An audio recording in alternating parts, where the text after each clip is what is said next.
Yes. Jeg har om spørgsmål 20, som er DNA og oprensning af DNA. Og her har jeg valgt at tage udgangspunkt i forsøget DNA-profil. En DNA-profil, der bruger man til at fange blandt andet sådan noget som kriminelle. Og den fungerer sådan, at man har et kar af en gen, som man så tilføjer nogle DNA-fragmenter. Og de her DNA-fragmenter, dem får man ved, at man for eksempel har et stykke stort DNA, det kan være blod eller hår, og så tilføjer man så et restriktionsenzym, som klipper det her store DNA-stykker i små fragmenter. Og som sagt, så tilføjer man så til den her gen, som består af agarose, som er en polysakkarid, og af vandligt opløst salte, som sørger for, at genen kan være elektrisk ladende, sådan at man, når man tilsætter påtrykker et elektrisk felt, så vil der være en negativ og positiv pol.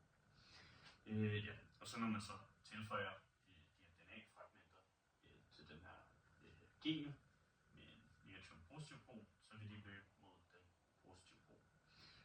Og de mindste stykker, de vil løbe længst. Det er fordi, at den her gen, den har agarose, som sagt, og de forhindrer, de fungerer sådan lidt som en forhindringsbane ved, at de større stykker DNA-fragmenter, de er svære at løbe igennem, fordi at de bliver ved med at støde ind i de her små agarose polysakarider. Og de mindre vil så løbe længere, fordi de ikke støder ind i de så meget. Men ja, som sagt, de løber mod den positive pol. Og hvorfor gør de det? Det er på grund af DNA's opbygning, som jeg vil komme ind på nu. DNA, det består af 3 hovedbestanddele af deoxyribose, en fosfatgruppe og purinbaser eller pyrimidinbaser.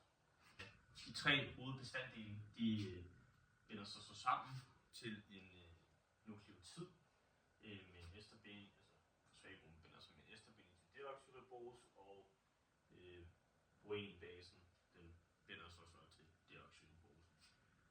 Og her har jeg så tegnet nukleotiden adenosin. Og så er, som du kan se her, så binder adenosin sig til thymin, og det gør den gennem som en komplementær base, men ja, det gør den gennem hydrogenbindinger. Og den måde hydrogenbindinger de fungerer på, det er, at hvis vi har en hydrogen, som er bundet til et rigtig elektronegativt stof som hydrogen, eller det kan være oxygen, så vil det elektronegative stof, det vil selvfølgelig tiltrække elektronerne, sådan at de hiver det tættere på sig selv, end hydrogen gør. Og derfor vil det så i stoffet her få en negativ og en positiv pol. Og så hvis du så er et andet molekyl, det er jo intermolekylære forbindelser, så et andet molekyl af samme slags, med en positiv og negativ pol, jamen så vil den positive hydrogen, den vil så blive attrakteret af de her frie elektroner, der sidder på det andet stofs oxygen. Og på den måde binder de sig så, og det er jo også det, der sker her mellem de komplementære basepar, adenosin og thymin, og det kan også være guanin og cytosin.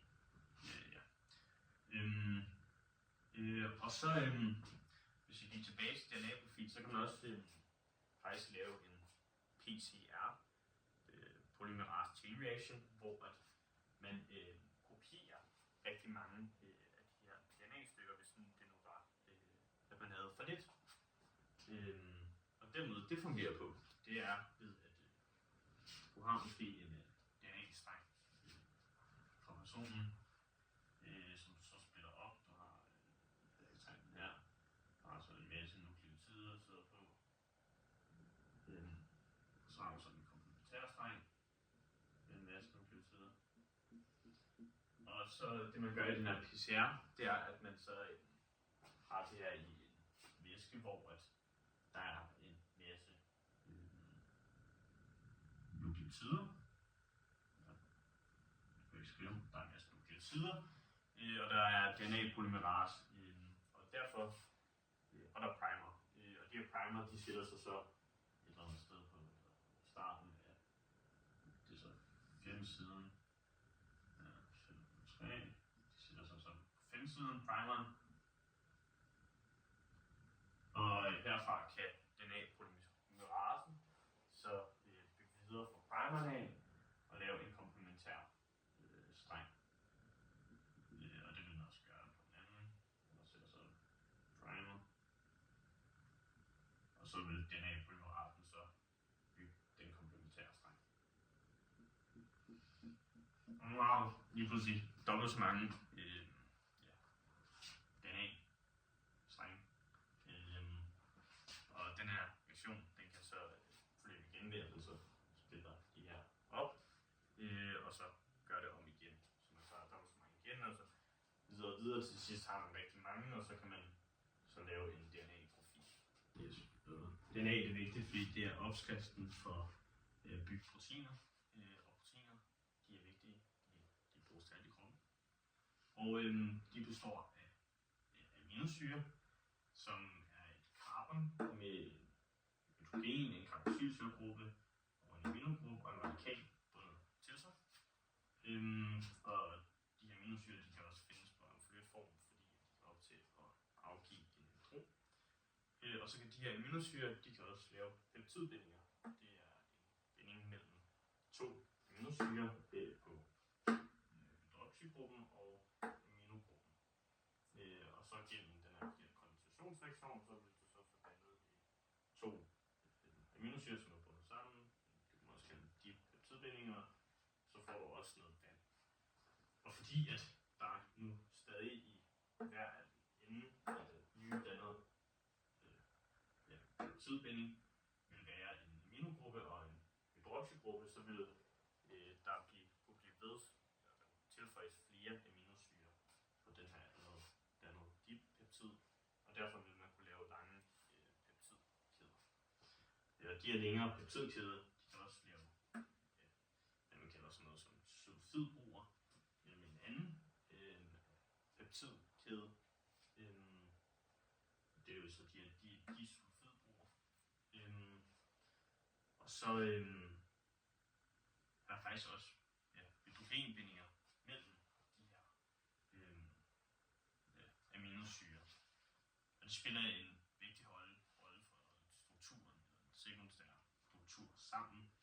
Fordi hvis du havde en A-helix, for eksempel et protein, det kan jeg huske, så vil du have en masse OH-grupper og aminogrupper med